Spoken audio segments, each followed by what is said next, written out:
ఛానల్‌కు అందరికి సుస్వాగతం అండి.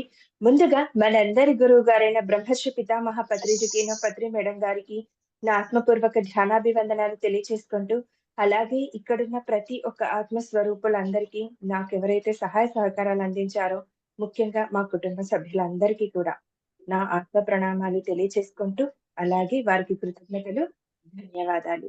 Thank you so much. So, ఈరోజు మనం మరొక సీనియర్ పిరమిడ్ మాస్టర్ అయిన ఒక జ్ఞాని వారితో మనం సత్సంగం జరుపుకోబోతున్నామండి.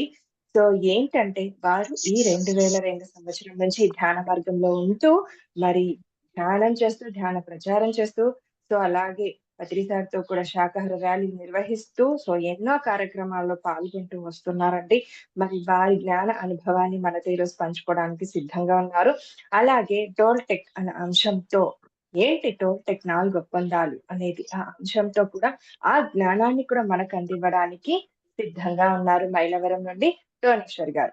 సో, ఇక ఏమాత్రం ఆలస్యం చేయకుండా మేడం గారిని ఇన్వైట్ చేసేసుకుందాం. మేడం, వెల్కమ్ మేడం మీకు ఈ శ్రీ శక్తి పిరమిడ్ మెడిటేషన్ ఛానెల్‌కు welcome. Thank you madam. Thank you so much. Over to you. Okay madam. ఆత్మ ప్రణామాలు మేడం మీకు. ఇందుమతి యెస్. మేడం. ఆత్మ ప్రణామాలండి. మనం ఈ సెషన్‌లోకి వెళ్ళే ముందు ఒక 10 నిమిషాలు మెడిటేషన్ చేశాక సెషన్‌లోకి వెళ్దాము. ఆహ్, జగద్గురు డాక్టర్ బ్రహ్మర్షి పితామహ సుభాష్ పత్రిజీ గారికి, జగన్మాత స్వర్ణమాల పత్రి మేడంకి, దేవతలైన వారి ఇరువురు పుత్రికలకు కూడా ఆత్మపూర్వక ప్రణామాలు. గురువుగారైన సదానంద యోగి గారికి ఆత్మపూర్వక ప్రణామాలు. వసుదైక కుటుంబ వ్యవస్థాపకులు మునిబాబు సార్‌కి, సుగుణ మేడంకి, చిరంజీవులైన వారి సంతానానికి ఆత్మపూర్వక ప్రణామాలు. దివి నుండి భువికి దిగివచ్చిన దివ్యాత్మ స్వరూపులైన దేవతా దేవుళ్ళందరికీ కూడా ఆత్మపూర్వక ప్రణామాలు. Shri Shakti pyramid meditation channel వారికి, ఇందుమతి మేడంకి, ఇక్కడకు విచ్చేసిన ప్రతి ఒక్క ఆత్మ స్వరూపానికి, ఈ ప్రోగ్రామ్‌కి అటెండ్ అయ్యే ప్రతి ఒక్క ఆత్మ బంధువుకి కూడా ఆత్మపూర్వక ప్రణామాలు. మాస్టర్స్ ఒక 10 మినిట్స్ మనం మెడిటేషన్‌లో ఉందాము. ఓకే. మనందరికీ ధ్యాన సాధన గురించి తెలుసు. ఒకసారి చెప్తాను నేను. కళ్ళు 2 మూసుకుందాము. కళ్ళజోళ్ళు తీసేద్దాము. కళ్ళు 2 మూసుకుందాము. వేళ్ళలో వేళ్ళు పెట్టుకొని, చేతులు ఫ్రీగా ఒళ్ళో పెట్టేసుకొని, కాళ్ళు 2 క్రాస్ చేసుకొని, స్థిరంగా, సుఖంగా, ఫ్రీగా, లూజ్‌గా, సహజంగా కూర్చుందాం.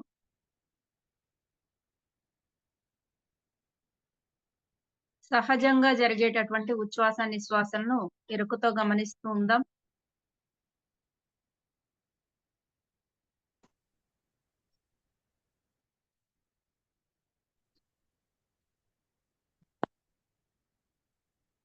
ప్రతి శ్వాసను ఎరుకతో గమనిస్తూ ఉందాం. ఇలా ధ్యాన స్థితిలో మనం కూర్చున్న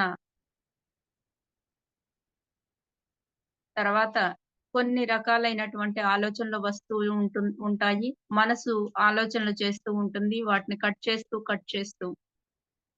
చేస్తూ మళ్ళీ మళ్ళీ శ్వాస మీదకే ధ్యాస.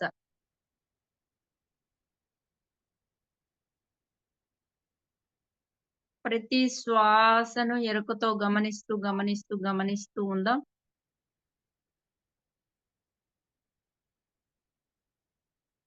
గమనిస్తూ ఉండగా బ్రహ్మరంధ్రం ఓపెన్ అవుతుంది. బ్రహ్మరంధ్రం ఓపెన్ అయ్యి విశ్వమయ ప్రాణశక్తి మన శరీరంలోని అణువులోనికి, కణంలోనికి, నరాల్లోనికి ప్రవహించడాన్ని మనం అనుభూతి చెందుతాం.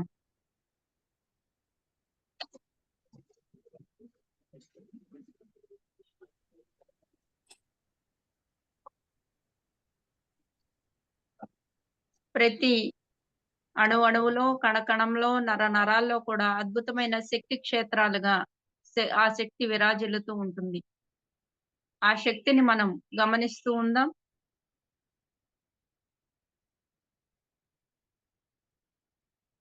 విశ్వమయ ప్రాణశక్తి మన శరీరంలోని అణువులోనికి ప్రవహిస్తూ ఉన్నప్పుడు ముఖం మీద దురదలుగా గాని, చీమలు పాకినట్లుగా కానీ, దోమలు వాలినట్లుగా కానీ, మనం అనుభూతి చెందవచ్చు. అటువంటి సందర్భంలో మనం చేతులు ఎత్తిపెట్టి గోకరాదు. శరీరం అంతా బరువుగా అయిపోతూ ఉండవచ్చు. గమనిస్తూ ఉందాం. బాడీ తేలికగా అయిపోతూ ఉండవచ్చు. గమనిస్తూ ఉందాం.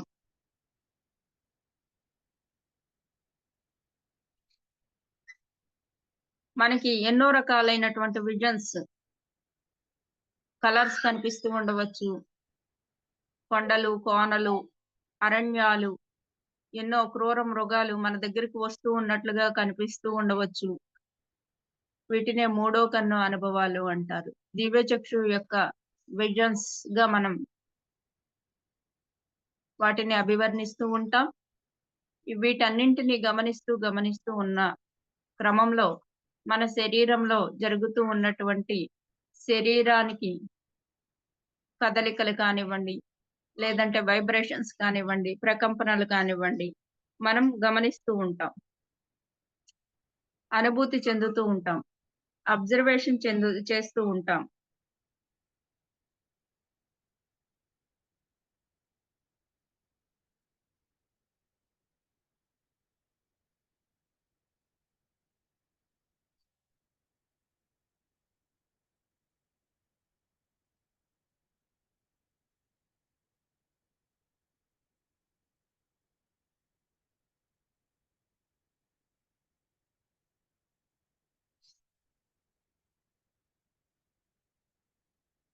మన అంతరంగంలోనికి మన ప్రయాణం. ఆ అనంతత్వంతో మన యొక్క అనుసంధానం.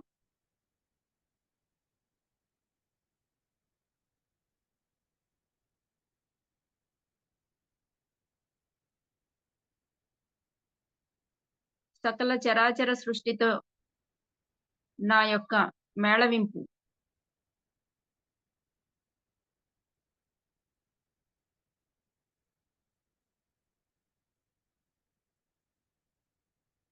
నేను అంటే ఈ చైతన్య పదార్థం.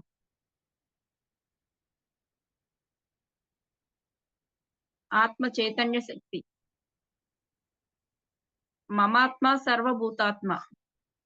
నా లోపల ఉన్నటువంటి ఏదైతే ఆత్మ ఉందో అదే ఈ సకల చరాచర సృష్టిలో కూడా ఉన్నటువంటి ఆత్మస్వరూపం.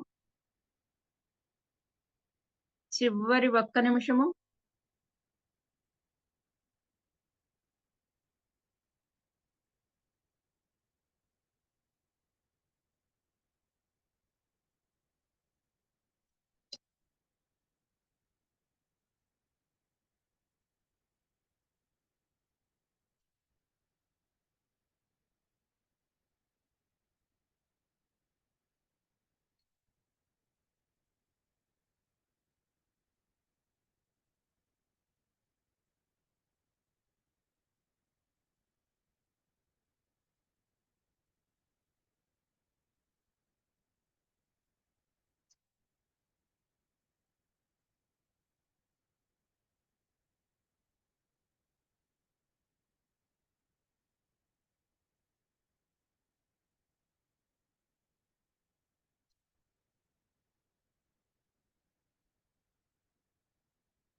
ఓకే మాస్టర్స్, కళ్ళు తెరిచే ముందు 2 చేతులు విడదీసి కళ్ళ మీద ఉంచుకుందాం.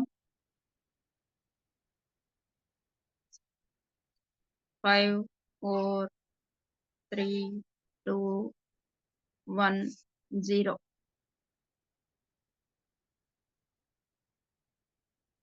ఇప్పుడు చేతులు తీసివేస్తూ నెమ్మదిగా కళ్ళు తెరుస్తూ మన చేతుల వంక చూసుకుందాం. ఇంత అద్భుతమైన ధ్యాన విద్యను, జ్ఞాన విద్యను, బ్రహ్మ విద్యను మనందరికీ తీసుకొచ్చి పంచి ఇచ్చిన ఆ జగద్గురు డాక్టర్ బ్రహ్మర్షి పితామహ సుభాష్ పత్రిజీ గారికి, వారి కుటుంబ సభ్యులందరికీ, స్త్రీ శక్తి పిరమిడ్ మెడిటేషన్ ఛానల్ వారికి, వారి కుటుంబ సభ్యులందరికీ కూడా ఆత్మపూర్వక ప్రణామాలు. ఇక్కడికి విచ్చేసిన ప్రతి ఒక్క ఆత్మస్వరూపానికి ఆత్మపూర్వక ప్రణామాలు, ధన్యవాదాలు. థ్యాంక్ యూ ఆక్సిజన్ ప్రవాహాన్ని ప్రదేశంలో ప్రశాంత వాతావరణాన్ని ప్రోత్సహిస్తుంది. Orchid Shreyas okay masters. మనం ఈరోజు టోల్టెక్ 4 ఒప్పందాలు అనే పుస్తకం గురించి వివరణాత్మకంగా వివరించుకుందాం. ఇందులో 4 ఒప్పందాలు చెప్తారు. ఒకటి మొట్టమొదటిది ఏంటంటే, మీ వాక్కు దోషరహితంగా ఉండాలి. అంటే మనం మాట్లాడే ప్రతి మాట కూడా దోషం లేకుండా అద్భుతంగా మాట్లాడగలగాలి. అంటే పాజిటివ్ ఎనర్జీని క్రియేట్ చేసేటట్లుగా ఉండాలి అని చెప్పడం అన్నమాట. ఒకసారి 4 ఒప్పందాలను వివరించుకున్నాక తర్వాత ఒక్కొక్కటి తీసుకొని కూలంకషంగా మనం వివరించుకుందాం. రెండవది, దేన్ని వ్యక్తిగతంగా తీసుకోవద్దు.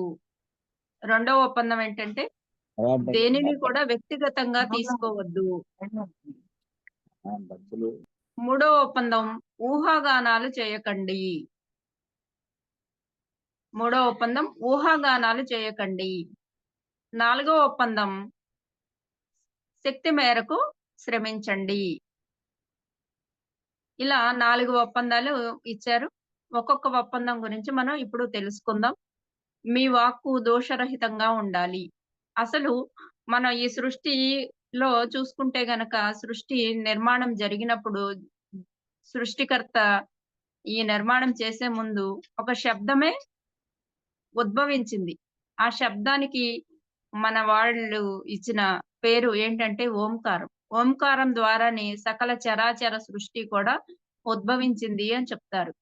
పంచభూతాలు గాని ఇలాగా మొత్తం ఓంకారం నుండి, శబ్దం నుండే ఉద్భవించాయి. సృష్టికర్త ఫస్టు సృష్టించింది శబ్దమే. కనుక ఆ శబ్దానికి ఎంతో అనంతమైన శక్తి ఉంది. ఆ అనంతమైన శక్తిని మన నోటి ద్వారా మనం పలుకుతూ ఉంటాం.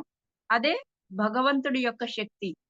ఈ సృష్టిలో ఈ భూమి మీద ఎన్నో రకాలైనటువంటి 84,00,000 రకాలైనటువంటి జీవరాశులు ఉన్నా కూడా ఒక్క వాక్కుని మానవుడికి మాత్రమే ఇచ్చాడు ఆ భగవంతుడు.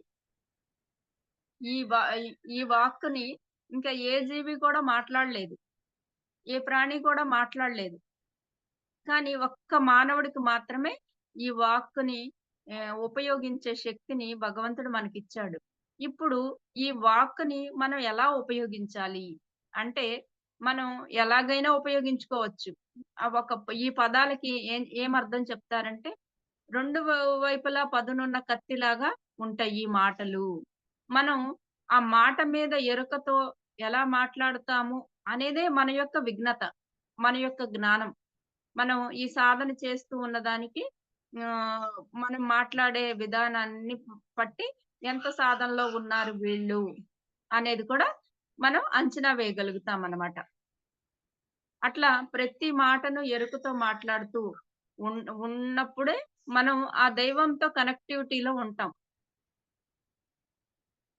ఆ దైవంతో కనెక్టివిటీలో ఉన్నాము అనడానికి నిదర్శనం ఏంటంటే, ప్రతి మాట కూడా పరిపక్వమైన ఆత్మస్థితిలో నుంచి వస్తూ ఉంటే, మనం ఆ దైవత్వంతో అనుసంధానమై ఉంటామనేది మనకర్థమవుతుంది. ఉన్నామా లేదా అనేది కూడా తెలుస్తది. ఇక్కడ పత్రిజీ గారు ఒక మాట చెప్తారు. ఏంటంటే, "నువ్వు నోరు తెరిచి మాట్లాడు. నువ్వే స్థితిలో ఉన్నావో నీ జాతకం మొత్తం చెప్పేస్తానంటారు." పత్రిజీ గారు ఏం చెప్తారంటే మనకి, మామూలుగా ఆయన ఒక పని మిస్టేక్ చేశామనుకోండి, ఏమనరు. గురువుగారు నేనిలాగా ఒక మిస్టేక్ చేశాను గురువుగారు. పనిలో ఇలాగా తప్పైపోయింది. నేను తర్వాత తెలుసుకున్నాను గురువుగారు అని ఎవరన్నా వచ్చి చెప్పారనుకోండి, సర్లేవయ్యా తర్వాత సరి చేసుకో అంటారు. అదే ఆయన పక్కన కూర్చుని మాట్లాడకుండా ఇలాగ దోషంతో ఉన్న మాటలు గాని, అజ్ఞానపు మాటలు గాని మాట్లాడితే మనందరికీ తెలుసు. చెంపలు వాచిపోతాయని. కదా! ఒక్క మాట కూడా దోషపూరితమైన మాట గనక ఆహ్, పలకకూడని మాట గనక మాట్లాడినట్లయితే వెంటనే ఆయన ఖండిస్తారు. ఒకవేళ మిస్టేక్ చేశాను గురువుగారు లేదా ఆయన ముందు మిస్టేక్ చేస్తూ ఉన్నా కూడా చూస్తూ సాక్షిగా ఉంటారు. అంటే వాక్కుకి అంత ప్రాధాన్యతని ఇచ్చారు గురువుగారు. వాక్కుకి అంత ప్రాధాన్యతని ఇప్పుడు మనం ఏం చేయాలి? మనం గురువుగారి దగ్గర నుంచి ఎన్నో సందర్భాల్లో ఆయన దగ్గర కలిసాము, తిరిగాము. తర్వాత ఎన్నో సందర్భాల్లో ఆయన వండగా తిన్నాము, వడ్డించగా తిన్నాము. ఆహ్, ఆయన చెప్పిన ప్రతి మాటని పట్టుకొని ఈరోజు మన జీవితాలు ఎంతగానో పండించుకుంటున్నాము కాబట్టి, ఇప్పుడు ఆయన ఈ వాక్‌కి ఎంత ప్రాధాన్యతనిచ్చారో, మనం కూడా మనం మాట్లాడే మాటలకి అంత ఇచ్చినప్పుడు, మనం గూడా ఆయన స్థాయికి ఎదుగుతాము అనడంలో ఎలాంటి అతిశయోక్తి లేదు. ఖచ్చితంగా మనం కూడా ఆ స్థాయికి ఎదగాలి అంటే గనక ప్రతి ఒక్కళ్ళు మనం మాట్లాడే మాట మీద ఎరుకతో ఉండి, మన మీద మనం ధ్యాస పెట్టుకొని, ఎప్పుడైతే మాట్లాడగలుగుతూ ఉంటామో, అప్పుడు ఆటోమేటిక్‌గా మనం కూడా అటువంటి ఉన్నత స్థాయిని చేరుకోగలగము అనే విషయాన్ని నేను ఇక్కడ గట్టిగా చెప్పాలనుకున్నాను మాస్టర్స్. ఒక్కసారి కుదిరితే అందరూ వీడియోస్ ఆన్ చేయండి. అప్పుడు అద్భుతంగా ఉంటుంది. అలంకరించుకొని ఉన్నారు దేవతలందరూ. ఒకసారి వీడియోస్ ఆన్ చేయగలిగిన వాళ్ళు చేయండి. ఓకేనా? ఇలాగా మనం ఈ మాట ఉపయోగించేటప్పుడు ప్రేమతత్వంతో కానీ, ఆ జ్ఞానవంతమైన మాటలను గాని మనం ఉపయోగించాలి. ఈ ఈ మాటకి ఎ ఎలాంటి శక్తి ఉంటుందంటే, భగవంతుడికి ఎటువంటి శక్తి అయితే ఉంటదో, ఈ మాటకు కూడా అటువంటి శక్తే ఉంటుంది. మనం ప్రాపంచికంగా మనం ఇప్పుడు కుటుంబాల్లో కానీ, వ్యవహారాల్లో గాని చూసినప్పుడు ఏంటంటే ఎన్నో పనులు జరుగుతా ఉంటాయి. ఈ పని ఎందుకు చేశామని గొడవ రాదు. ఈ మాట ఎందుకు మాట్లాడాం అని గొడవొస్తది. గొడవ ఎక్కడి నుంచి స్టార్ట్ అవుతది అంటే, ఈ మాట ఎందుకు మాట్లాడావు? మనకి తెలిసినా, తెలియకపోయినా గూడా అసలు గొడవనేది అక్కడి నుంచే సృష్టించబడుతుంది. అసలు సృష్టి మొత్తం శబ్దంలో నుంచి ఎలా అయితే సృష్టించబడిందో, మన నిత్య జీవితాల్లో కూడా ఈ మాట ఎందుకు మాట్లాడావు అన్న దగ్గర నుంచే సృష్టింపబడుతూ ఉంటుంది గొడవనేది. కాబట్టి మనం మాట మీద ఎరుక ఉంచుకొని, మన వాక్కుని దోషరహితంగా ఉపయోగించటం ఎలా అనేది నేర్చుకోవాలి. ఇక్కడ పత్రిజీ గారు ఒక మాట చెప్తారనమాట. ఏంటంటే ఒక మాటని బయటికి రిలీజ్ చేసేటప్పుడు 3 ద్వారాల దగ్గర నుంచి చెక్ చేసుకొని 3 విధాలుగా ఈ మాట అవసరమా? నేను మాట్లాడడం. మాట్లాడిన మాట ఎదుటి వాళ్ళకి ఏమైనా ఇబ్బంది కలుగుతుందా? ఇబ్బంది కలిగేటట్లయితే దాన్ని నేను మాట్లాడకుండా ఉండాలి. లేదా లేదంటే ఈ మాట నాకు గాని, ఎదుటి వాళ్ళకి కానీ ఎవరికైనా ఉపయోగపడేటట్లయితే మాట్లాడాలి. ఒకవేళ ఈ మాట ఎవరికీ ఉపయోగం లేదు అంటే, అటువంటి మాటను మాట్లాడకుండా ఉండడమే మంచిది అని చెప్పి ఎరుకతో ఉండి ఎవరికి వాళ్ళు చెక్ చేసుకొని మాట్లాడండి అని కూడా మనకి పత్రిజీ గారు ఎన్నో సందర్భాల్లో వివరించడం చూసాం మనం. అట్లా మనం ఈ వాక్కుని ఉపయోగించేటప్పుడు ఎంత అద్భుతంగా ఉపయోగించగలం. ఎదుటి వాళ్ళకి ఒక ప్రేరణనిస్తూ వాళ్ళ జీవితానికి ఉపయోగపడేటట్లుగా ఏమన్నా మాట్లాడగలమా? వాళ్ళని ఎంకరేజ్ చేస్తూ మనం ఏమన్నా మాట్లాడగలమా? వాళ్ళని స్థితి నుంచి ఉన్నత స్థితికి ఎదిగించడం కోసం ఏమన్నా మాట్లాడగలమా? మన పత్రిజీ గారి ఎళ్లి కూర్చున్నామనుకోండి. ఆయన ఏం చెప్తారంటే, నాలాంటి వాళ్ళు ఎంత తక్కువ స్థాయిలో ఉన్న వాళ్ళ దగ్గరికి వాళ్ళైనా సరే ఆయన దగ్గరికెళ్లి కూర్చున్నప్పుడు, గురువుగారు నేనిలా చేద్దాం అనుకుంటున్నాను. మరి నాకేం అర్థం కావట్లేదు. నేను చేయగలనా లేదా అని ఆయన గనక అడిగినట్లయితే ఆయన వెంటనే ఏం చెప్తారంటే, నువ్వు చెయ్యి చాలా బాగా చేయగలవు. ఇలాంటి విషయాలు నువ్వు ఏ పనైనా చేయగలవు అనే మనకి ఆ ఇన్‌స్పిరేషన్‌ని, ఆ ఉత్సాహాన్ని మనలో లేనటువంటి ఉత్సాహాన్ని గూడా నింపి మరీ పంపిస్తారనమాట గురువుగారు. ఆయన వాక్కు తీసుకొని మనం వెంటనే అద్భుతమైన శక్తిని తీసుకుంటాము. అలాగే మన ప్రయత్నం ద్వారా ఏమవుతుందంటే విశ్వం కూడా దానికి ప్రతిస్పందించి చేయాలనుకున్న కార్యం అద్భుతంగా జరగడం మనం ఎన్నో సందర్భాల్లో చూసాం. ఎంతోమంది మాస్టర్స్ చెప్పగా గూడా విన్నామనమాట. అందుకని మనం ఈ మాటని ఉపయోగించేటప్పుడు ఎరుకతో ఎంత అద్భుతంగా ఉపయోగించగలం అనే దాన్ని గనక మనం ఆహ్, ఆలోచించి మాట్లాడగలిగినట్లయితే మనం అద్భుతంగా మాట్లాడగలుగుతాం. అలాగే ఇంకొకటేంటంటే మాటల్ని ఒక మంత్రాలుగా మనం ఇప్పుడు మంత్రాలన్నా ఒకటే. ఒక పదాన్ని పదే పదే పలికితే అదే మంత్రం అవుతుంది. ఒక మాటని పదే పదే పలికితే అదే మంత్రం అవుతుంది కదా! అలాగే దానికి ఒక శక్తి అనేది ఉంటది. ప్రతి మాటకి ఒక శక్తి ఉంటది. ప్రతి పదానికి ఒక శక్తి ఉంటది. అది మనం ఎలా ఉపయోగిస్తున్నాం? ఏ భావంతో ఉపయోగిస్తున్నాం? అనే దాని మీద ఆ శక్తి ఆధారపడి ఉంటది. ఇప్పుడు మనం ఒక పాజిటివ్ వర్డ్ తీసుకొని ఉపయోగిస్తూ ఉన్నామనుకోండి. ఆ పాజిటివ్ ఎనర్జీని క్రియేట్ చేస్తది. అదే ఒక నెగెటివ్ వర్డ్‌ని తీసుకొని ఉపయోగిస్తున్నామనుకోండి. అది నెగెటివ్ ఎనర్జీని క్రియేట్ చేస్తది. నెగెటివ్ భావాలను క్రియేట్ చేస్తది. కాబట్టి మనం వాడే పదాన్ని ఈ పదం ఇక్కడ అవసరమా? అవసరమైతే వాడదాం. అవసరం లేదు అయితే క కట్ చేయాలి. మనం ఇది వాడకూడదు. ఇక్కడ ఒక ఫర్ ఎగ్జాంపుల్‌గా ఒక హ్మ్, మనకి ఒక ఉదాహరణ ఇచ్చారు. ఏంటంటే చిన్న పిల్లలు మన ఇళ్ళల్లో మనం పెంచుతున్నప్పుడు మన పిల్లల్ని గాని పక్కింటో అలాగా ఎవరైనా చిన్న పిల్లలున్నప్పుడు మనం సహజంగా ఏం చేస్తామంటే వాళ్ళని ఎంకరేజ్ చేయకుండా వాళ్ళు చేసే పనులకి చిన్న చిన్నగా డిస్కరేజ్ చేస్తా ఉంటాం. అంటే మనకు గూడా తెలియకుండా. ఈ ఈ సబ్జెక్ట్ ఈ జ్ఞానము వచ్చినప్పుడే మనకర్థమైంది. ఏంటని? ఓహ్! మనం ఇలా పిల్లల్ని ఊరికనే గబక్కని అనేయకూడదు మాట. ఇప్పుడు స్కూల్‌లో కానీ చూడండి. ఏం చెప్తారు టీచరు?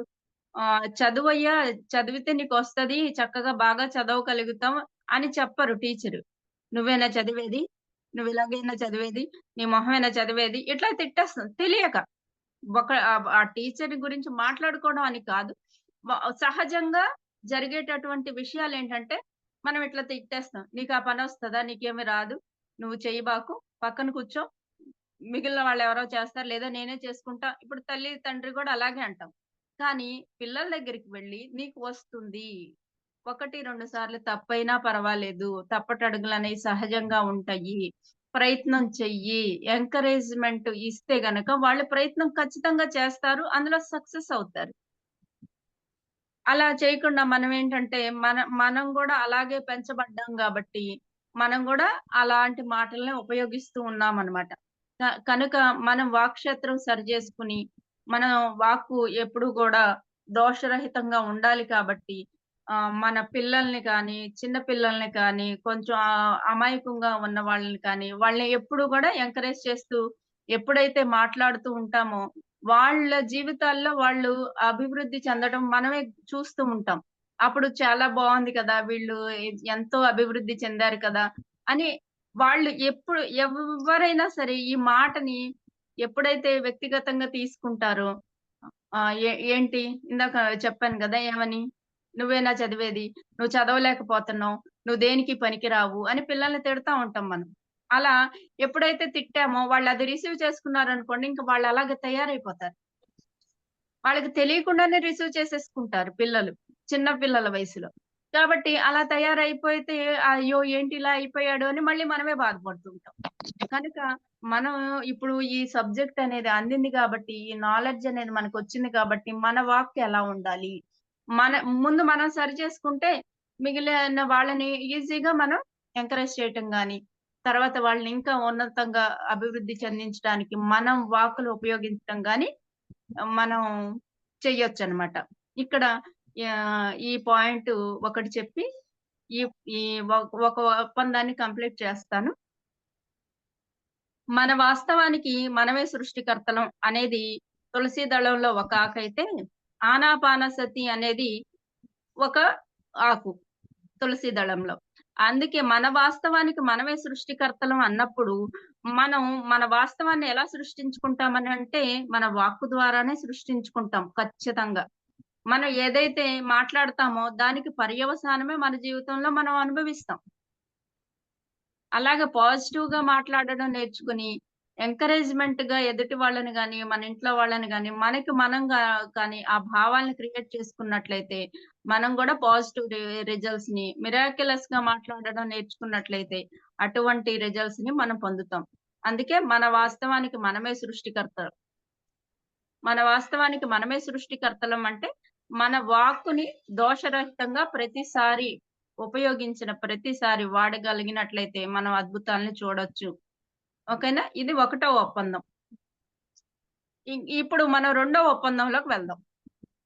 రెండో ఒప్పందం ఏంటంటే, దేనినైనా కూడా వ్యక్తిగతంగా తీసుకోవద్దు. దే దేన్నైనా కూడా వ్యక్తిగతంగా తీసుకోకండి. ఇప్పుడు ఎవరో వచ్చారు, "ఏంటి నువ్విలా ఉన్నావు, నీరసంగా ఉన్నావు" అని ఎవరో అన్నారనుకోండి. దాన్ని మనం వ్యక్తిగతంగా తీసుకోకూడదు. వ్యక్తిగతంగా తీసుకోవడం ఎవరన్నా ఒక మాట చెప్పగానే మనం ఏమనుకుంటామంటే మ మ నా గురించే అన్నారు. అది నేను వ్యక్తిగతంగా ఎప్పుడైతే తీసేసుకుంటానో దాన్ని ఆచరించుకుంటూ వెళ్ళిపోతా ఉంటానన్నమాట. అలా కాబట్టి ఎవరి వాళ్ళ అభిప్రాయాన్ని వాళ్ళు చెప్పారంతే. మనం ఎలా ఉన్నాము అనేది మనకి తెలుసు. మన నిర్ణయం.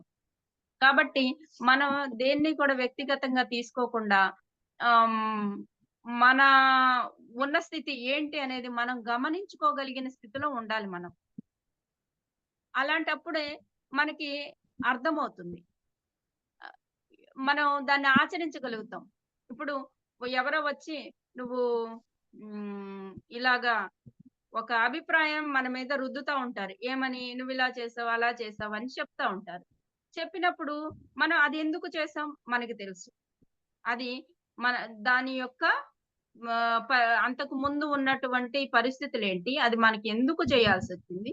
అది చేయటం ద్వారా మనం ఆహ్, ఎటువంటి రిజల్ట్స్ చూపించాలనుకున్నాం అన్న విషయం మనకి తెలుసు. కానీ ఎదుటి వాళ్ళకి ఆ విషయం తెలియకుండా ఇలా ఎందుకు చేశావని వాళ్ళు ఒకవేళ వచ్చి తిట్టేసారనుకోండి. దాన్ని మనం అది వాళ్ళు తిట్టారు కాబట్టి అది నిజమే అనుకుని, దాన్ని అలా తీసుకెళ్ళిపోతూ ఉన్నామనుకోండి. తద్వారా ఏమవుతుందంటే మనం అవమాన భారాన్ని మొయ్యాల్సొస్తది. ఆ అవమాన భారాన్ని మొయ్యటం ద్వారా దుఃఖంలో ఉంటాం మనం. ఆ దుఃఖంలో ఉండడం, వేదన చెందుతూ ఉంటాము. మనకి మన మనమేంటో మనం తెలుసుకున్నప్పుడు, ఎదుటి వాళ్ళు మన మీద అభిప్రాయాల్ని రుద్దినా కూడా మనం వాటిని తీసుకోకుండా ఉంటేనే ఆనందంగా ఉండగలం. ఎప్పుడైతే తీసుకున్నామో ఆ దుఃఖంతో కుంగిపోతాం, కృషించిపోతాం. అలాగే నష్టపోతాం కూడా కదా! అట్లా మనం ప్రతిదాన్ని ఇది నాదే, నా కోసమే, ఇది నేనే చేశాను అని చెప్పి ప్రతిదాన్ని కూడా మన మన మీదే మనం రుద్దుకోకూడదు. మనకి తెలియకుండా మనం ఎన్నో మనం అలా మనసులోకి తీసేసుకుంటామనమాట. ఇది నన్నే అన్నారు. ఒక ఇద్దరు వ్యక్తులు మాట్లాడుకుంటూ ఉంటారు. కానీ వాళ్ళేదో ఒక మాట మన చెవిన పడతది. వాళ్ళు నన్నే అన్నారు అని అలా దుఃఖంలోకెళ్ళిపోతూ ఉంటాం. అలా మనకి ఎన్నో సందర్భాలు కూడా జరిగి ఉంటాయి కదా! ఇప్పుడు ఇది ప్రతిదాన్ని వ్యక్తిగతంగా ఎవరన్నా ఒక అభిప్రాయాన్ని చెప్తూ ఉన్నా, వీళ్ళు నా గురించే మాట్లాడుకుంటున్నారేమో, వీళ్ళు నా గురించే అనుకుంటున్నారు. ఇట్లా మనకేంటంటే, మనకి మనం ప్రతిదాన్ని వ్యక్తిగతంగా తీసేసుకుంటా ఉంటాం. అలా వ్యక్తిగతంగా తీసుకోవటం అనేది ప్రతి విషయంలోనూ కరెక్ట్ కాదు. ఒకవేళ వ్యక్తిగతంగా వచ్చి నిన్నే అంటున్నాను అని పేరు పెట్టి చూపిచ్చినా కూడా, దాన్ని మనం వ్యక్తిగతంగా తీసుకోవాల్సిన అవసరం లేదు. ఇక్కడ ఒక విషయం చెప్పారు. ఏంటంటే, నేను అంటే ఈ దేహ పదార్థం కాదు గదా! నేను అంటే ఆత్మ చైతన్య శక్తి. ఆత్మ పదార్థం. ఆత్మకి ఎటువంటి పుట్టుక లేదు. అలాగే మరణము లేదు. అలా ఎప్పుడు నిత్య నూతనమైనటువంటి ఆత్మ చైతన్య శక్తికి ఎటువంటి ఆహ్, దోషాలు కూడా అంటవు. కాబట్టి మనం ఆహ్, ఎదుటి వాళ్ళు వచ్చి మననేదన్నా అన్నా కూడా మనం వ్యక్తిగతంగా తీసుకోకుండా, వాళ్ళని కూడా ఒక భగవంతుళ్ళుగా చూసి వదిలేయగలిగినప్పుడు, దీన్ని మనం వ్యక్తిగతంగా తీసుకోకుండా ఉండడం అనేది జరుగుతుందనమాట. కనుక ఇది రెండో ఒప్పందం. ఈ రెండో ఒప్పందంలో మనం తెలుసుకోవాల్సిందేంటంటే, ఎవరి అభిప్రాయాలు మన మీద వెలిబుచ్చినా అది వాళ్ళకి సంబంధించింది. మనకి సంబంధించింది కాదు. మనమేంటో మనకి తెలుసు. ఇక్కడ నేనొక ఎగ్జాంపుల్ చెప్తాను. ఎవరన్నా వచ్చి మీరు ఇలా ఉన్నారని నన్ను అంటారు. అంటే ఎ ఎ నేనేంటో నాకు తెలుసు. నేను ఎలా చేస్తున్నాను? నా సాధనేంటి? నేను వేటిని ఆచరిస్తూ ఉన్నతంగా ఎదుగుతున్నాను. ఇప్పుడు నేను చేసేది బ్రహ్మజ్ఞాన సాధన చేస్తున్నా. అది ప్రాపంచికంగా ఉన్న వాళ్ళకి తెలీదు గదా! కానీ ప్రాపంచికంగా ఉన్న వాళ్ళకి ఏమనిపిస్తుంది? ఏంటి ఈ అమ్మాయి ధ్యానం చేస్తూ ఉంటది. ఆహ్, ఆ ధ్యాన సాధన దేనికి పనికొస్తది? అంటే కూటికొస్తదా? గుడ్డకొస్తదా? మరి ప్రపంచకంగా బతకాలి అంటే రూపాయలు డబ్బులు కావాలి కదా! అని ఆలోచిస్తారు ప్రాపంచికంగా ఉన్నవాళ్ళు. కానీ ఈ బ్రహ్మజ్ఞాన సాధన చేయడం ద్వారా నేను జన్మ జన్మలకు సంబంధించినటువంటి ముక్తిని, మోక్షాన్ని పొందగలను. జన్మ రాహిత్య స్థితి అనేది ఇందులో ఉంది అన్న విషయం నాకు తెలుసు కాబట్టి, నేనేం చెయ్యాలో అనేది నాకు తెలిసినప్పుడు నేను దాన్ని ఆచరిస్తూ వెళ్తాను. అది నాకిష్టమైంది. ఇప్పుడు వాళ్ళు ఇలా అన్నారు కదా అని చెప్పి నేను లోపలికి తీసుకున్నాననుకోండి, వ్యక్తిగతంగా తీసుకున్నాననుకోండి, అప్పుడు నా సాధన ఎక్కడుంటది? నా ఆచరణ ఎక్కడుంటుంది? అది నేను చేయలేను కదా! ఆ దిశగా నేను ముందుకు వెళ్ళలేను కదా! అందుకని ఎవరు అభిప్రాయాలు వాళ్ళు మన మీద ఏదన్నా మన దగ్గర గురించి ఒక మాట మాట్లాడినా అది మనం వ్యక్తిగతంగా తీసుకోకూడదు. అది వాళ్ళ వ్యక్తిగతం అంతే. మనం ఏం చేస్తున్నాం? మనకొక అభిప్రాయం ఉందిగా. ఇప్పుడు నేను ఒక ఈ ధ్యాన సాధన ఇట్లా చేస్తూ ఉన్నానంటే నాకొక అవగాహన ఉంది దీని మీద. నాకొక విజన్ ఉంది. ఈ విద్య మీద. నాకొక నమ్మకం ఉంది. నాకొక విశ్వాసం ఉంది ఈ విద్య మీద. అలా ఉన్నప్పుడు నేను దీన్ని ఎంతగా పట్టుకుంటాను, ఎలా సాధన చేస్తాను, ఏ విధంగా ఆచరిస్తాను అనేది నేను ఆహ్, నాకు తగినంతగా నేను చేసుకుంటూ వెళ్తాను. కానీ ఎదుటి వాళ్ళొచ్చి ఇది తప్పు అన్నారనుకోండి. సరే నేను అప్పుడు ఆపేసాననుకుందాం. అప్పుడు దాన్ని వ్యక్తిగతంగా తీసుకుంటే ఆపేస్తానుగా. నన్నే అన్నారు గాబట్టి, ఇది తప్పనమాట. అంటే అప్పుడేమవుతుందంటే, వాళ్ళొచ్చి నా జీవితంలో జీవించినట్లవుతుంది గానీ, నా జీవితాన్ని నేను జీవించినట్లు అవ్వదు. అందుకని మనం ఏంటంటే, నా జీవితంలో నేనే జీవించాలి. నేనే జీవించాలంటే, నేను ఏ పని చేస్తే ప్రతి క్షణం ఆనందంగా ఉంటానో, నేను ఆ పని చేసినప్పుడు నాకు ఈ జన్మకు సార్థకత అయినట్లు. నాకు ప్రతి క్షణం నేను ఎలా ఆనందంగా ఉంటానో ఆ విషయం గూడా చెప్తాను. ధ్యానం చేస్తూ ఉంటే ఆనందంగా ఉంటాను. ధ్యానం చెప్తూ ఉంటే ఆనందంగా ఉంటాను. ధ్యానానికి సంబంధించిన స్పిరిచ్యువల్ సొసైటీ బుక్స్ చదువుతుంటే ఆనందంగా ఉంటాను. ఆ బుక్స్ గురించి ఎక్స్‌ప్లెయిన్ చేస్తూ ఉంటే ఆనందంగా ఉంటాను. తర్వాత స్వాధ్యాయం గాని, సజ్జన సాంగత్యం గాని, ఆచరణ కానీ, ధ్యాన ప్రచారం కానీ, శాకాహార ర్యాలీలు కానీ, ఒక ప్రోగ్రామ్ అరేంజ్ చేయడం గాని, ఆ ప్రోగ్రామ్‌ని ప్రోగ్రామింగ్ చేయడం గాని, ఇట్లా ఆత్మ జ్ఞానానికి సంబంధించిన ప్రతి వర్క్‌లో నేను ఇన్వాల్వ్ అయినప్పుడే నా శరీరంలోని అణువణువు పులకరిస్తది. నేను ప్రాపంచికంగా ఇంకా చెప్పాలి అంటే నాకొక్క మాట గూడా నేను మాట్లాడను. ఆ! అంటే ఇది గొప్పతనం కాదు మాస్టర్స్. మొన్న రీసెంట్‌గా ఒక మేడం కాల్ చేశారు. ప్రాపంచికంగా ఉంటారు ఆ మేడము. "ఏంటి నువ్వు ధ్యానం చేయకపోతే వాళ్ళతో మాట్లాడవా?" అని అడిగారు. అవును. ధ్యానం చేయని వాళ్ళతో నాకు అంటే అవసరం ఉండదు. మాట్లాడను అనేది ఏమి ఉండదు. కానీ ధ్యానం చేసే వాళ్ళే ఎక్కువ నాతో మాట్లాడతారు. అవసరాన్ని బట్టి వాళ్ళతో మాట్లాడతాం. కానీ ఎంతవరకు మాట్లాడతామంటే అది అంతవరకే మాట్లాడతాం. కదా! అలా మనం దేనిని కూడా వ్యక్తిగతంగా మనం తీసుకోకూడదు. ఎవరు అభిప్రాయాలు వాళ్ళు మన దగ్గరకొచ్చి వెలిబుచ్చుతా ఉంటారు. దాన్ని గూడా దాంతో గూడా మనకి సంబంధం లేదు. మనం ఎలా ఉండాలనుకుంటున్నాం? మనం దేన్ని గూడా వ్యక్తిగతంగా తీసుకోకుండా, మనం అద్భుతంగా మన జీవితాన్ని కొనసాగించాలి అనుకుంటున్నాం. ఈ ఆత్మజ్ఞాన పరంగా. అలాగే మనం జీవిస్తూ ఉన్నామనుకోండి, అద్భుతమైన రిజల్ట్స్ మనం దీని ద్వారా పొందుతామనమాట. ఈ మొదటి ఒప్పందం మనం చెప్పుకున్నాం గదా! మీ వాక్కు దోషరహితంగా ఉండాలి. అనేది ఇది చెప్పడానికి ఎంత తేలిగ్గా ఉంటదో, అది ఆచరించేటప్పుడు అద్భుతంగా అంత కష్టంగాను ఉంటుంది. అలాగే ఇది కూడా మనకిది ఇప్పుడు ఈ రెండో ఒప్పందం ఉంది కదా! ఇది కూడా దేనిని వ్యక్తిగతంగా తీసుకోవద్దు అనేదుంది గదా!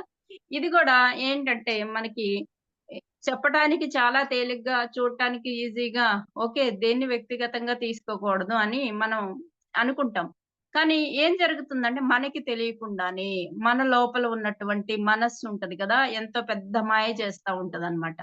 మనకి తెలియకుండానే అది తీసేసుకుంటది. అది తీసుకున్నది మన లోపలికి అన్న సంగతి కూడా తెలియనీయకుండా మేనేజ్ చేయగలిగినటువంటి శక్తివంతమైన పదార్థం ఏంటి అంటే మనసే. అది అది మనం తీసుకున్న తర్వాత ఎప్పటికో అర్థమవుతుందన్నమాట. ఓహ్! నేను ఆ విషయాన్ని నేను లోపలికి తీసుకున్నాను అని. కనుక ప్రతి క్షణం మనం ఎరుకలో ఉండి ఇది మనకు అవసరమా? తీసుకున్నానా? లేదా? ఒకటికి 4 సార్లు. మనం ఇక్కడ ఒక మాట చెప్పుకోవచ్చు. ఏంటంటే మానము మధురమే, అవమానము మధురమే అని పత్రిజీ గారు చెప్పారు. ఏంటంటే, మనల్ని ఎవరైనా వచ్చి కించపరిచారు, అవమానించారు. అప్పుడు మనం దాన్ని అవమానంగా స్వీకరించామనుకోండి బాధపడతాం.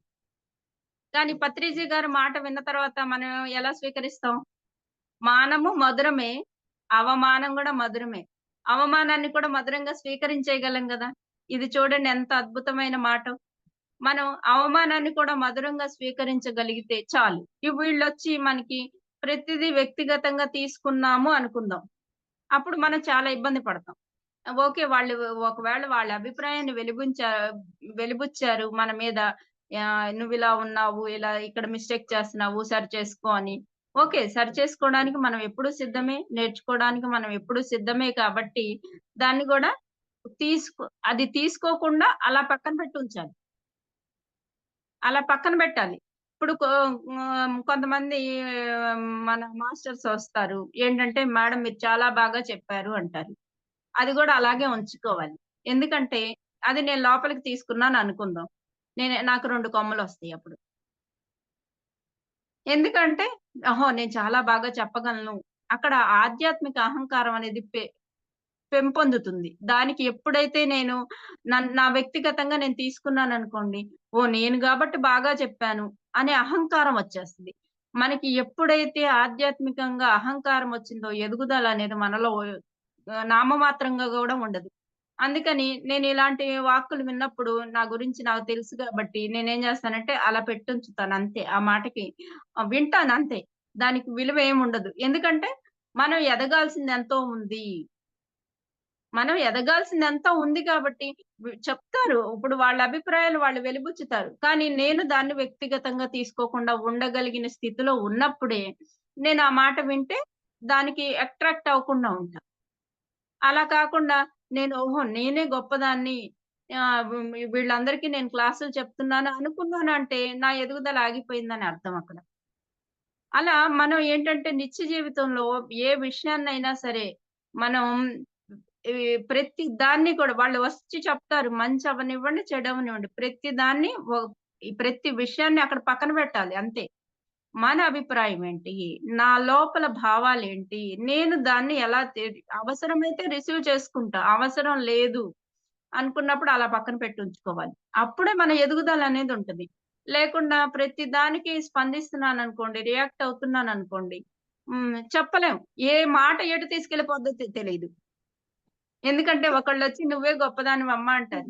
ఓహో! నేనంత గొప్పదాన్నా అని చెప్పి ఆ అహంకారంతో ప్రవర్తించాననుకోండి, అప్పుడు ఏమవుతుంది? అహంకారమే మిగులుతుంది. ఇంకొకటేం ఉండదు. నా జీవితంలో ఎదుగుదలుండదు. అలా కాదు ఇంకొకళ్ళొచ్చి నువ్వు తప్పుడు పని చేసావు ఇలాగ అన్నారనుకో, ఓహ్! నేను తప్పుడు పని చేశానా? ఇలా చేయకూడదా? అని చెప్పి మళ్ళీ మనం కూడా ఆ అవమాన భారంతో మన ఎదుగుదలనేది కుంటుపడుతూ ఉంటుంది. కాబట్టి ఎవ్వరు ఏమన్నా విని తటస్థంగా వదిలేయాలి. వదిలేసి ఇప్పుడు నేనేం చెయ్యాలి? అలాంటప్పుడు మన ఎదుగుదలనేది అద్భుతంగా ఎదగటం అనేది మనకి తెలుస్తా ఉంటదనమాట. మనం మన ఆలోచనలకి, మన భావాలకి విలువిచ్చి ముందుకు వెళుతూ ఉన్నామనుకోండి, అప్పుడు ఇంకా చాలా అద్భుతంగా మనం మన అభివృద్ధిని చూడొచ్చు. నేనైతే నా జీవితంలో ఇలాగే చేస్తాను. చాలా మంది పొగుడుతా ఉంటారు. విన్ ఆహ్, మనల్ని ఎప్పుడైతే రిసీవ్ చేసుకుంటామో 2 కొమ్మలొచ్చేస్తాయి. ఆ 2 కొమ్ములు ఎప్పుడు చూసుకుంటా ఉంటాను నేను. వామ్మో! వచ్చినియా అని జెప్పి. అలా చూసుకుంటేనే మనం అద్భుతంగా ఎదగగలుగుతాం. ఎప్పుడైతే మనకు తెలియకుండా వస్తది. ఇది గూడా అహంకారం అనేది కూడా మనకు తెలియకుండానే వస్తది. అందుకని ఏ విషయాన్ని మన లోపలికి తీసుకోకూడదు. విన్నాము ఒక విషయం మంచి అవ్వనివ్వండి, చెడు అవ్వనివ్వండి, మనకు ఉపయోగపడేది అవ్వనివ్వండి, ఉపయోగపడనిది అవ్వనివ్వండి వినండి. ఇది మనకెవరైతే చెప్తారో వాళ్ళ అభిప్రాయము. అంతవరకే. ఆ తర్వాత మనమేం చేయాలి? మనం ఎలా ఎదగాలి? మనం ఎలా ఇంకా ఇంప్రూవ్ అవ్వాలి? అనేది ఎప్పటికప్పుడు నా మీద నేనే ధ్యాస ఉంచుకున్నట్లయితే మనకి మనము ఉపయోగపడతాం. అలాగే సొసైటీకి కూడా మనం ఉపయోగపడతాం అనేది మనం దీని ద్వారా తెలుసుకోవచ్చు. హ్మ్. ఇంకా ఇంకా 2 ఒప్పందాలున్నాయి కాబట్టి, ఈ 2 ఒప్పందాలని కూడా ఇంకొక పావుగంటలో మనం కంప్లీట్ చేసుకుందాము. ఇప్పుడు మూడో ఒప్పందం. ఊహాగానాలు చేయకండి. మనం మన దగ్గరికి ఎవరన్నా వచ్చి హ్మ్. ఒక విషయం చెప్తారు. చెప్పగానే అది ఆ విషయాన్ని మనం ఏంటంటే మనకి అర్థం కాలేదనుకోండి, అయ్యో! నాకు అర్థం కాలేదు ఇంకోసారి చెప్పండి. నేను మళ్ళీ విని అర్థం చేసుకుంటాను అనుకోం. వాళ్ళు ఒకటి చెప్తే 2 అల్లుకుంటాం అన్నమాట. 2 అల్లికలు అల్లేసుకొని ఇదనుకుంటా, అదనుకుంటా, అలాగా, ఇలాగా అనేసి మనమే అల్లుకుంటాం. మన అభిప్రాయాల్ని అంటే మనం ఎలా చూడాలనుకుంటున్నామో ఒక విషయాన్ని అలాగే చూస్తాం. మనం ఎలా వినాలనుకుంటున్నామో ఒక విషయాన్ని అలాగే వింటాం. అంటే మన దృష్టి కోణంలో నుంచి. అవే ఊహాగానాలుగా అయిపోతాయి. ఊహాగానాలుగా అయి క్రియేట్ చేసుకొని, అయ్యే మళ్ళీ కరెక్ట్ అని నమ్మి, వాటినే మళ్ళీ ఎదుటి వాళ్ళకి చెప్పాలని ఇట్లా ఉంటదనమాట మన భావాలు. కాబట్టి మనం అసలు వాస్తవాన్ని నమ్ముతున్నామా? మనం ఎదుటి వాళ్ళు చెప్పింది వాస్తవంగా తీసుకుంటున్నామా? లేకపోతే మనమేమన్నా ఒకదానికి రెండింటిని జోడించుకుంటున్నామా? ఇలాగా మనకి మనం ఒకసారి చెక్ చేసుకోవాలి. చెక్ చేసుకొని మనం సత్యాన్ని నమ్మాలి. సత్యాన్ని ఎదుటి వాళ్ళకి చెప్పొచ్చు. అట్లా ఇక్కడ ఒక ఎగ్జాంపుల్ చెప్తాను. మన ఆడవాళ్ళందరూ సహజంగా చేసేది. ఏంటంటే సపోజ్ మనం మా ఆహ్, మా వారి పెళ్ళికెళ్ళొచ్చారనుకుందాం. అక్కడ అక్షింతలు వేస్తా ఉంటారు గదా! పూలు అవి ఏయో చెంకీలు ఆయన షర్ట్ మీద పడ్డాయి. పడితే మనం ఏమనుకుంటాం మామూలుగా ఆ రోజు మనకి ఇంట్లో చెప్పకుండా వెళ్లారు పెళ్ళికి. ఎవరో వాళ్ళ ఫ్రెండ్ సర్కిల్‌లో. మన ఇంటికొచ్చేటప్పుడు ఆ పువ్వులు అవి ఏమన్నా ఉన్నాయనుకుందాం. నేనేం ఆలోచిస్తాను? ఈయనెక్కడికెళ్ళాడు? ఎవరితో తిరిగాడు? ఇదే గదా! ఇంకో 2 ఆలోచనలు దానికి 4 ఆలోచనలు కట్టుకుంటాం అన్నమాట. ఏంటి నాకు చెప్పకుండా ఏం జరుగుతుంది? అసలు ఈ ఎ ఈ ఎక్కడ ఇంత లేట్‌గా రావాల్సిన అవసరం ఏముంది? ఆ! ఎన్నో ఆలోచనలు చేస్తామన్నమాట. అవునా? కాదా? మన మనసేంటంటే అంత మాయ. ఎంతో మాయ చేయగలిగినటువంటి మాయ అన్నమాట. మనసంటేనే మాయ. కాబట్టి మనం ఒకటి చూసిన దానికి ఎన్నో అపార్థాలు. అదే సృష్టించేసుకుంటది. మళ్ళీ అదే వాస్తవం అనుకుంటది. అందులోనే జీవించేస్తూ ఉంటది. అట్లా కాబట్టి ఊహాగానాలు చేయటం వల్ల మనం ఎన్నో అనర్థాల్ని మనకి తెలియకుండానే కొని తెచ్చుకుంటూ ఉంటాం అన్నమాట. అది కరెక్ట్ కాదు. కానీ మనం దానికి ఇంకో 2 అభిప్రాయాల్ని జోడించేసుకొని, మళ్ళీ అందులోనే జీవించేస్తూ, అట్లా ఉండిపోతూ ఉంటాం. ఇంకొక ఎగ్జాంపుల్ గూడా చెప్తా. మా వారి ఫోన్‌కి బయట నుంచి ఒక కాలొచ్చిందనుకుందాం. కాలొస్తే అది నేను లిఫ్ట్ చేశాను. లేడీ గొంతు. అలా 2, 3 సార్లొచ్చిందనుకోండి. నాలుగోసారి మళ్ళీ ఊహాగానాలు. ఎందుకొచ్చింది? ఎవరు మాట్లాడుతున్నారు? ఈ ఫోన్ ఏంటంటే ప్రతి దాన్ని గూడా భూతద్దంలో చూడడం అలవాటు చేసుకుంటాం గదా! లేడీస్. అలా అది ఏంటి ఊహాగానాలు చేయడం వల్ల ఇలా జరుగుతుంది. ఎందుకంటే ఒకటికి 4 మనకి మనమే అల్లేసుకుంటాం. అల్లేసుకుని ఇది ఇలా జరుగుంటదేమో, అది అలా జరుగుంటదేమో. ఎందుకంటే ఇక్కడ మనకి భయం ఉంటది. బ భయంతో పాటు అనుమానం ఉంటుంది. ఈ 2 ఎప్పుడైతే జోడిస్తాయో మనం ఇంకా ఎంత ఊహలైనా చేసేసుకుంటాం. ఎంత అంటే అనంతంగా అన్నమాట. మళ్ళీ అందులోనే జీవించేస్తుంటాం. మళ్ళీ అందులో జీవించడం ద్వారా మళ్ళీ మన జీవితాన్ని దుఃఖభాజనం చేసుకునేది మనమే. తద్వారా దాని ఫలితాన్ని గూడా మనమే అనుభవిస్తాం. అసలు వాస్తవం ఏంటి? ఇప్పుడు ఇలా జరిగింది. ఓకే. 2 పువ్వులో లేదంటే 4 చెంకీలో షర్ట్ మీద కనిపించినియి. ఏమైందండి? ఎక్కడికెళ్ళొచ్చారండి అని నేను ధైర్యంగా అడగొచ్చు కదా! అడగను. నేనే 2 అల్లికలు అల్లుకుంటానన్నమాట. ఒక బ్యాగ్ అల్లుతాం గదా! మనందరం. అలా తెలుసు కదా! అలాగనమాట. అలా అల్లేసుకొని పోనీ అడిగితే ఆ క్లారిటీ అప్పటికప్పుడే తెలుస్తది గదా! అక్కడ ఏం జరిగింది? ఎక్కడికెళ్లారు? ఏంటో అనేది చెప్తారు కదా! అది చెయ్యం. కానీ ఊహాగానాలు మాత్రం అది నామమాత్రం ఒక లిప్తపాటు కాలంలో ఎంతైనా ఊహించగలదు మనసు. కాబట్టి మనం వాస్తవంలో జీవించాలి అంటే ఆ ఎదుటి వ్యక్తిని అడిగి ఏం జరిగింది? ఎక్కడికెళ్ళొచ్చారు? ఏంటి అంటే అప్పటితో అది తేలిపోతది. లేదు ఒక ఫోన్ కాలొచ్చింది. ఎవరో ఇలా చేశారండి చూడండి అంటే వాళ్ళే మాట్లాడుకుంటారు సరిపోతుంది. మనం అడగకుండా ఏంటో ఇదే నంబర్ నుంచి 4 సార్లొచ్చింది. అంటే ఏం జరుగుతుంది నాకు తెలియకుండా? ఓహో!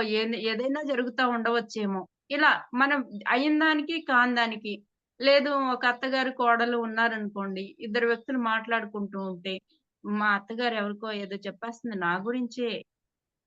అది అయ్యుండొచ్చు, కాకపోవచ్చు అక్కడ. కానీ మన అభిప్రాయం ఏంటంటే, మనం ఆ దృష్టికోణంలో నుంచే చూస్తా ఉంటాం కాబట్టి అట్లా మాట్లాడుతూ ఉంటాం. అది కూడా మన జీవితానికి ఉపయోగపడదు, నష్టపరుస్తుంది. ఎందుకంటే వాస్తవంలో జీవించాలి అనుకున్నప్పుడు, మనం వాస్తవంలో జీవించాలి అంటే మనకి అర్థం కాలేదు ఏం జరుగుతుంది అనేది. ఎదుటి వాళ్ళకి దగ్గరికి వెళ్లి ఏంటి అనేది క్వెషన్ చేయండి. వాళ్ళే చెప్తారు. కదా!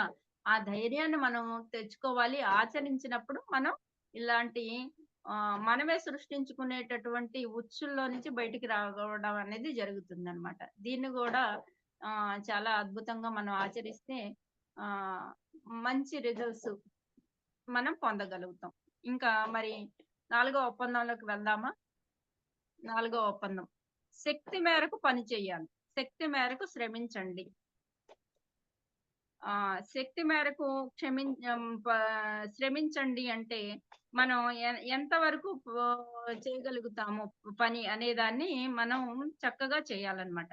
ఇప్పుడు మనం కొంతమందేంటంటే, కొన్ని సందర్భాలలో మొత్తం పని నేనే చేశాను అని అందరూ అనుకోవాలి అని చెప్పి ఎరగబడిపోతుంటారు. కదా! ఇప్పుడు అది అతి సర్వత్ర వర్జయత్ అన్నట్టు ఎందుకు? మనకి ఎంత చేయగలుగుతామో అంత శక్తి మేరకు శ్రమించాలి. ఆహ్, అది మనం చేయగలిగినంత ఖచ్చితంగా చేయాలి. అలాగని ఎక్కువ చేయకూడదు. అలాగని కొంతమందుంటారు. మనం గమనిస్తూ ఉంటాం అన్నమాట. పని ఉంటది. కానీ వాళ్ళు చేయరు. వాళ్ళ పని అయినా గూడా పక్కనోళ్ళతో చేపిచ్చేస్తుంటారు. అది గూడా తప్పే గదా! మన పని మనం చేసుకోవాలిగా. మన మన స్వధర్మం అనేది ఉంటుంది గదా! అట్లా ఏంటంటే ఎంత మేరకు చేయాలి? ఖచ్చితంగా మన శక్తి సహకరించినంత వరకు చేయాల్సిందే. ఇప్పుడు ఇంకొక విషయం ఏంటంటే మనం ఉదయాన్నే అనుకోండి ఫ్రెష్‌గా ఉంటది గాబట్టి మైండు పనులు చకచకా జరిగిపోతుంటాయి. మధ్యాహ్నానికి కొంచెం పని చేసి లైట్‌గా అలసటగా అనిపించిందనుకోండి, కొంచెం నిదానించొచ్చు పని. అయ్యుండొచ్చు. పర్వాలేదు. ఉదయం ఎక్కువగా చేయగలిగినప్పుడు అంత అద్భుతంగాను చేయాలి. మధ్యాహ్నానికి కొద్దిగా నెమ్మదించింది పని అలాగే చేయొచ్చు. శక్తి మేరకు చేయండి. అంతేగాని లేదు నేను మధ్యాహ్నం కూడా ఎంతో ఉత్సాహంగా ఉన్నానని ఎవరితోనో మెప్పు కోసం అని చెప్పి అలా శ్రమించాల్సిన అవసరం లేదు. అలాగని ఇప్పుడు మనం ఒక పని చేసాము. ఆ పని ఆహ్, ఇ ఇప్పుడున్న కాలానికి చక్కగా అద్భుతంగా మనం చేసాం. కానీ అది రేపటికి గాని, ఎల్లుండికి కానీ ఏమవుతుందంటే దీనికన్నా గొప్పగా ఇంకొకళ్ళు చేయటం గాని, నేనే ఇంకొక పనిని ఇంకా గొప్పగా చేసినా ఇది కొద్దిగా తక్కువ స్థాయిలో మనకు కనిపిస్తుంది. అయినా ఇబ్బందేమి లేదు. ఎందుకంటే ప్రతి క్షణం అనేది మార్పు అనేది సహజంగా జరుగుతా ఉంటది గాబట్టి, ప్రతిదాన్ని యాక్సెప్ట్ చేసుకోవడమే. ఇప్పుడు చేయగలిగినంత ఇప్పుడు చేశాము. రేపు చేయగలిగినంత రేపు కూడా అద్భుతంగా చేస్తాం. అట్లా ఎప్పుడు మారుతూ ఉండే ఈ ప్రకృతిలో మనం ఎప్పుడు ఒకే రకంగా చేయాలి అంటే జరగదనమాట. ఇప్పుడు సపోజు నేను అనారోగ్యంగా ఉన్నాను. అనారోగ్యంగా ఉన్నప్పుడు ఏం చేయగలుగుతాం? నామమాత్రంగానే పనులు చేయగలుగుతాం. కొద్దిగానే. ఆ రోజుకి నేను ఎంత చేయగలుగుతానో నా దగ్గర ఎంత శక్తి ఉందో అంత పనే చేసుకుంటాను. నేను ఆరోగ్యంగా ఉన్నాను. అప్పుడేంటి ఇంట్లో పనులన్నీ గబగబా చకబెట్టేసుకుంటాను. ఇంకా ఏదన్నా బయట ధ్యానం ప్రోగ్రామ్‌లు అలాంటియి ఏదన్నా ఉన్నా కూడా ఇంకో 2 ప్రోగ్రామ్‌లకు కూడా అటెండ్ అవ్వడానికి నేను ఎనర్జిటిక్‌గా ఉంటాను గాబట్టి, అప్పుడు చేయగలిగినటువంటి పనులు అప్పుడు అద్భుతంగా చేయడానికి మనం ప్లాన్ చేసుకోవాలి. అందుకని మనం ఎంత చేయగలుగుతామో అంత ఖచ్చితంగా చేసి శ్రమించినప్పుడు దానికి తగిన రిజల్ట్స్ ఒస్తుంది. మనం చేయగలిగి ఉండి గూడా చేయకుండా ఉన్నామనుకోండి, అప్పుడు మనం సమయాన్ని వృధా చేసుకుంటాం. ఇప్పుడు మనం వయసులో ఉన్నాము, చేయగలిగినంత పని అద్భుతంగా చేసుకుంటూ ముందుకు వెళ్ళొచ్చు. అద్భుతం. ఓకేనా?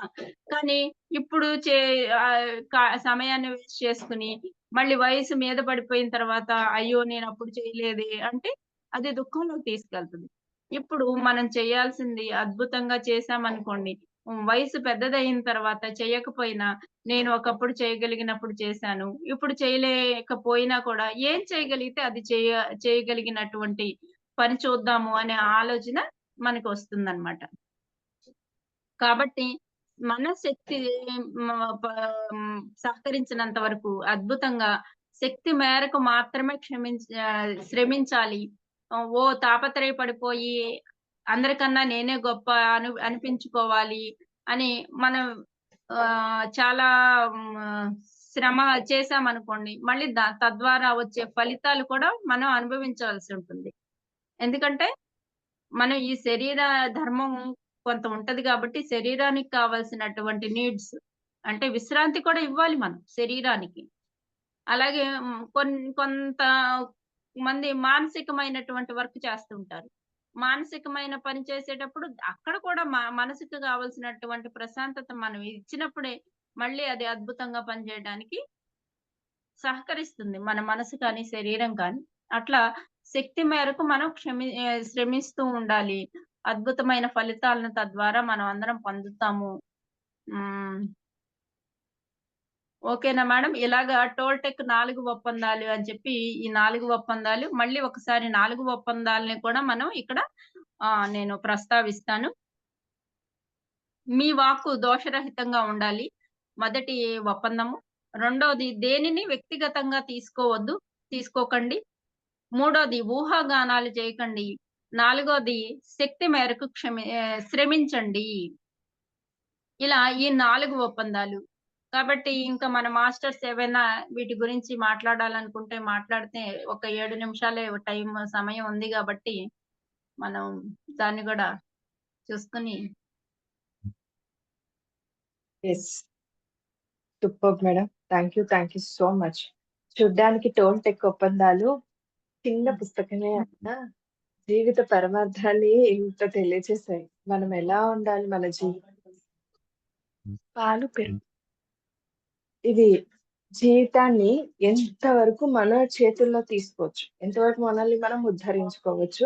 ఫస్ట్ మన పైన మనకు దృష్టి కలిగేలా చేస్తుంది ఈ చిన్ని పుస్తకం. చూడ్డానికి చిన్నది కానీ మేడం గారు ఇప్పుడు ఎంతలాగా దాన్ని వివరించి చెప్పి మరి ఊహాగానాలు చేయొద్దు, మన వాక్ ఎలా పెట్టుకోవాలి, అన్నిటికంటే మించింది ఎదుటివారు ఏం చెప్తే మనం దాన్ని ఫాలో అవుతూ నేను రాసి పెట్టుకున్నాను నేను మళ్ళీ మర్చిపోతుంటానేమో అని ప్రతిదాన్ని వ్యక్తిగతంగా తీసుకోకండి. ఫస్ట్ మనం ఇంపాక్ట్ అయ్యేదే అక్కడ. ఎవరైనా ఏదైనా అంటారేమో అది ఫీలింగ్ తో ఉండరు. ఒక రకమైతే వేరే వాళ్ళు వచ్చి చెప్పిన దాన్ని నేను దాన్ని ఎన్నో రకాలుగా లోపల ఊహించేసుకొని నన్ను నేను ఇంతలాగా సృష్టించేసుకుంటాను. మనకందరికీ తెలుసు కదండి ఫ్రెండ్స్. ఇప్పుడు మన వాస్తవానికి మనమే సృష్టికర్తలమని ఇంతలాగా వివరించి చెప్పారు మేడం. మళ్ళీ వేరే వాళ్ళ మాట ప్రభావాన్ని కూడా మన పైన పెట్టుకోకూడదు కదా, ప్రభావించేలా చేసుకోకూడదు కదా. అప్పుడు మళ్ళీ అలాగైనా మన వాస్తవాన్ని మనం సృష్టించుకున్న వాళ్ళమే అవుతాం కదా. చాలా బాగుంది మేడం. అసలు ఊహాగానాలు వెళ్ళకూడదు. ఇంకా చెప్పాలంటే ఇంకా చాలా సబ్జెక్ట్ ఉంది కానీ నేను 1 అవర్ టైంలో నేను ఇది చెప్పాలి అంటే నాకు పెద్ద సాహసమే. అది అవును కదా మరి. అది కానీ ఉన్నంతలోనే చాలా బాగా వివరించారు మేడం. నిజంగా మన జీవితానికి ఉపయోగపడే మాటలే కదా ఇవన్నీ వాస్తవాలే, అంగీకరించాలి మరి. Yes, super. Thank you friends. ఇంకెవరైనా మాట్లాడతారా? షేర్ చేసుకోండి. నేను పార్వతి మేడం. ఆత్మ ప్రణామాలు మేడం. పార్వతి మేడం.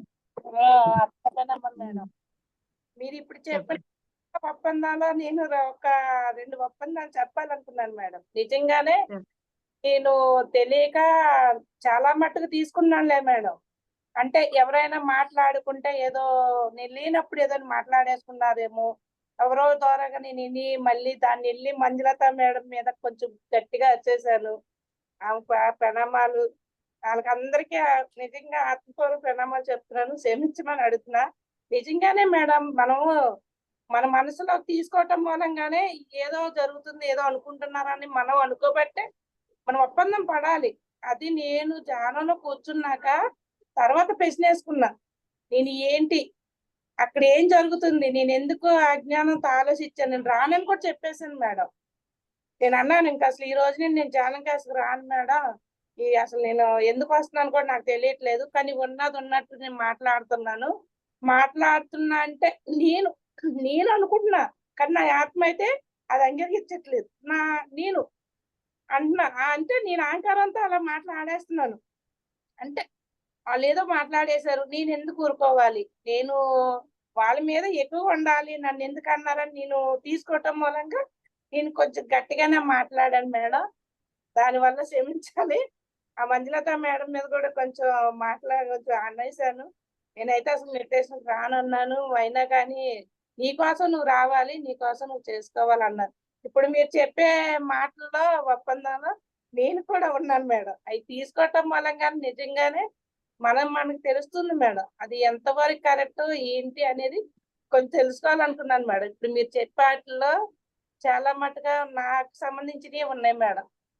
ఎవరో చెప్పింది ఇని నీకు ఇది బాగోలేదంటే అది తీసేస్తున్నాను.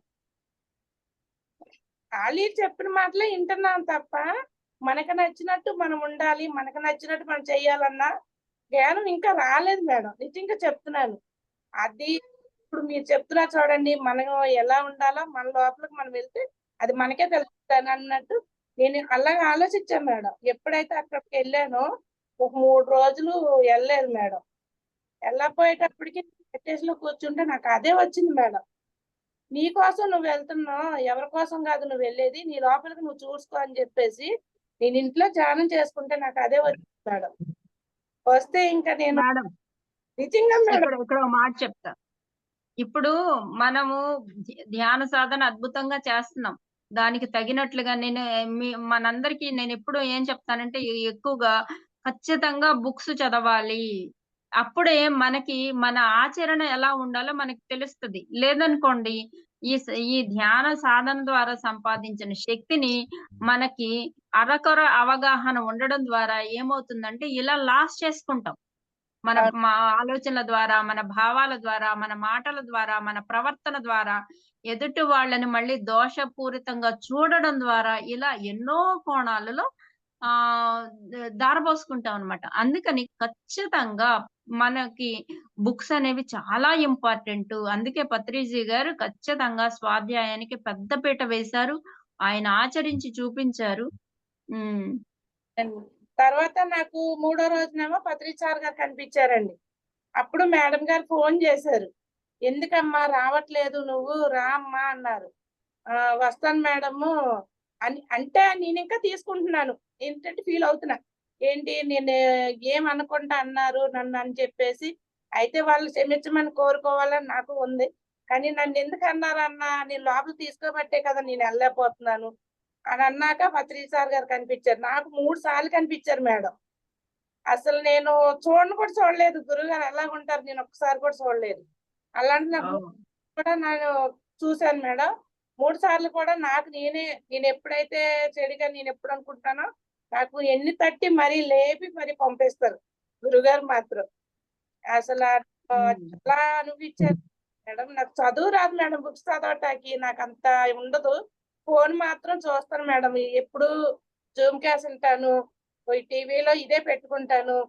ఇక నేను నిజంగా చెప్తున్నాను మేడం, చాలా అహంకారంగా ఉండేదాన్ని.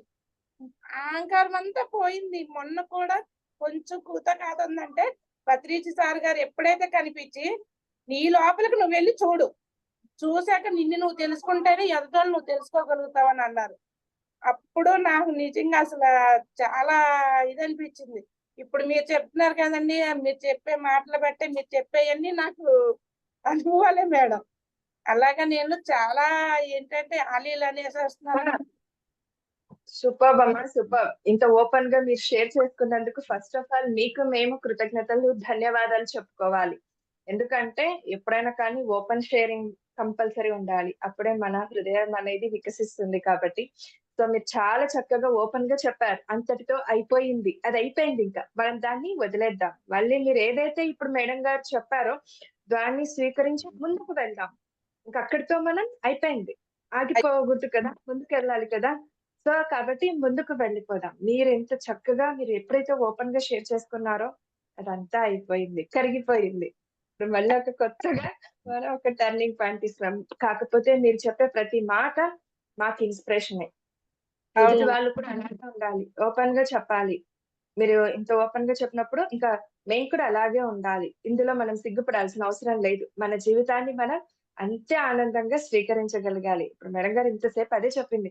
ఎందుకంటే మనం తెలుసు మన భర్త బయటికి వెళ్ళేసొస్తే ఎందుకెళ్ళొచ్చారా ఏంటా అని ఊహాగానాలు ఎన్నెన్నో చేసేసుకుంటాం. అలా కాకుండా మనమేంటి, మన ఇంట్లో వాళ్ళేంటి, మనతో ఎలా ఉంటారు, ఆ పరిస్థితులకు తగ్గట్టు మనకేంటో స్వతహాగా మనకు వాళ్ళు తెలిసినప్పుడు మేడం అన్నారు ఓపెన్‌గా అడిగేసేయండి. ఓపెన్‌గా ఉన్న విషయం ఉన్నది ఉన్నట్టుగా మాట్లాడేసేయండి. అది అక్కడితో అయిపోతుంది. ఏదైనా సరే తేలిపోతుంది. దాన్ని పట్టుకొని లాగ్ చేసుకొని లోపల నేనేదో పెట్టుకొని వాళ్ళు అలా చేయకుండా సో మీరు చేసింది కరెక్ట్. సరైన పనే ఓకే. నాకనిపించింది. మంచి అవును. పనే చేశారు. నేను రానని చెప్పి. అలా చెప్పినందుకే కదా మీలోకి మీకు ప్రయాణం జరిగింది. పత్రి గారు వచ్చి మీకు ఆ సందేశం ఇవ్వడం అనేది అద్భుతమైన విషయం. సో మరి ఏది జరిగినా, ఏది సందర్భం జరిగినా మన మంచి కోసమే జరుగుతుంది. మనల్ని మళ్ళీ మలుచుకోవడానికే జరుగుతుంది. అవును మేడం. Yes. మాత్రం వాస్తవం. Thank you. Thank you madam. వేరే వాళ్ళకి కూడా Thank you. మాట్లాడే ఛాన్స్ మరి. ఓకేనా? Thank you so much. Friends ఇంకా ఎవరైనా ఏదైనా షేర్ చేసుకుంటారా?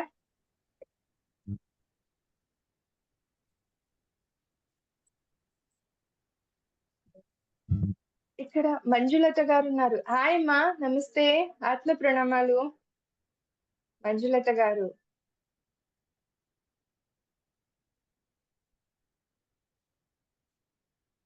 ఎస్. ఇంకా ఫ్రెండ్స్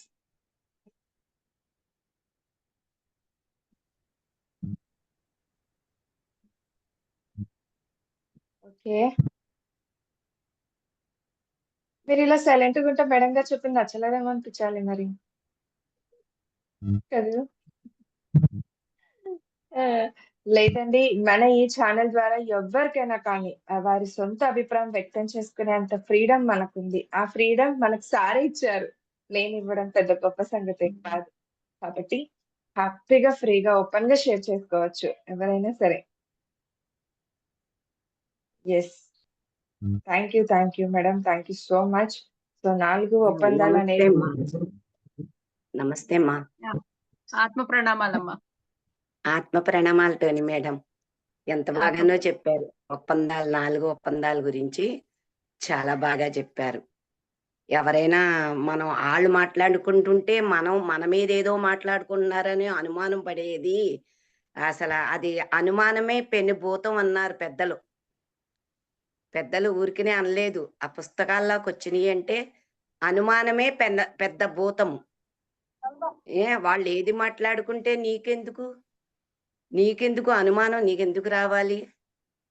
ఆ అనుమానాలు అవన్నీ కూడాను మరి పుస్తకాలు చదివితేనే మరి స్వాధ్యాయం చేస్తేనే మనలో ఉన్న డౌట్స్ అంతా కూడా పోతుంది. మనం ఏది మాట్లాడాలో ఏది చెందాలో అనేది చాలా చాలా బాగా చెప్పారమ్మా 4 ఒప్పందాల మీద. థ్యాంక్ యూ నాకు మంజులత మేడం పెట్టారు లింకు. ఓకే అమ్మా, ధన్యవాదాలు. థ్యాంక్ యూ అమ్మా. ధన్యవాదాలు. ధన్యవాదాలు.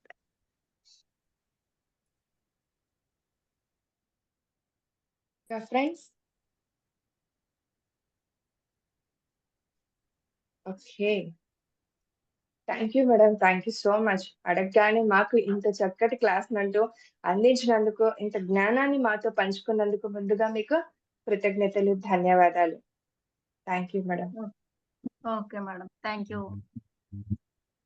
సో ఫ్రెండ్స్ వీక్షించబోతున్న వారందరికీ కూడా ఎంతో విజ్ఞానవంతమైన ఈ వీడియోని నేను మీకు మీ ముందుంచాలని నేను కూడా కోరుకుంటున్నాను, ఆశిస్తున్నాను. సో మరి ఎవరు కూడా ఈ శ్రీ శక్తి ప్రేమ మెడిటేషన్ ఛానల్ ని లైక్ చేయకుండా, షేర్ చేయకుండా, సబ్స్క్రైబ్ చేయకుండా ఉండకండి. అలాగే పక్కనున్న బెల్ ఐకాన్ ని ప్రెస్ చేశారంటే గనక ఇలాంటి విజ్ఞానవంతమైన వీడియోస్ తో మీ ముందు ఉంటాము. అండ్ మీ కామెంట్స్ ని అంటే కామెంట్స్ మీన్స్ మీ అభిప్రాయాన్ని తెలియచేయడం మరవద్దు. మీ అభిప్రాయాలు తెలియచేయడంతోనే మాకెంతో ఉత్సాహాన్ని అందించిన వారు అవుతారు కనుక సో అందుకే అందివ్వండి. Thank you so much. Thank you madam. Thank you. ధన్యవాదాలు.